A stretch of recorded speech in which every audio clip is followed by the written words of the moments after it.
Okokuqala masincome indlela yokusebenzisana nobambisana. Xa sithetha ngophuhliso olundindeneyo sithetha ngalento umongameli athi xa eshwankathela athi yi-district development model apho unational ne-province ne-district no-local besebenza kunye. Sibone loo nto apha ukubambisana. Imfundo ayiyonto nje yezemfundo kwa-education. Imfundo sisixhobo se-society.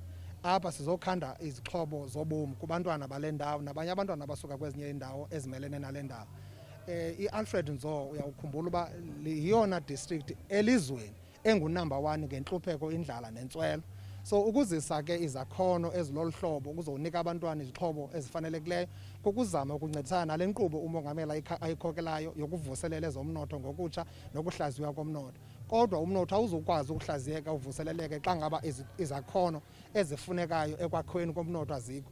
Engineering skills zilapho nobuthetha ngezemoto sawuthetha namashishini emoto. Iprovince ineenkampani ezininzi ezenza imoto.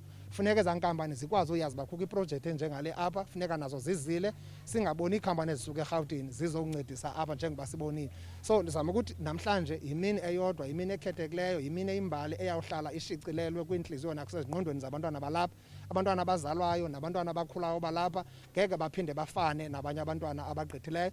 Utata OR Tambo wayehlala apha abe nombono nomfanekiso ngqondweni wento engapha kwengeli mountain njengomntana wayekhulela ezilalini engayazi bangazayibona njani into engapha kwengeli mountain kuba wayecimba kukuphela kwelizwe ingeli mountain. Wakhula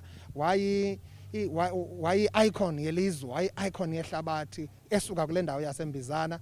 Le ndawo okwesibini isinika into endingakwazi noyichaza kakuhle kwinto ekuthiwa yi-maths and science.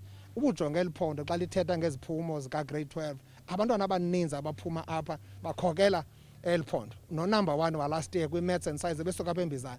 Bayenza loo nto rhoqo le belt yamampondo uyoma ngePort St John's i-consistent ekusinikeni abantwana abaphume izandla kwi-mathematics and science. So already sine-engineers esele ziphumile apha ezisebenza nakulo N2 kuthethwa ngaye apha abantwana bebefunda apha asele bezi-engineers. So siyayibulela ke loo nto siyincoma ukugalelo lukarhulumente ukuphuhlisa abantu kukudevelopa abantu kuba sinengxaki yokungalingani intswelo intlupheko nokungabikho kwamathuba emisebenzi. So ukwakhiwa kweziseko ezinjengezi zokuphuhlisa abantu yinto ebalulekileyo kwaye yinto esiyibulela kakhulu.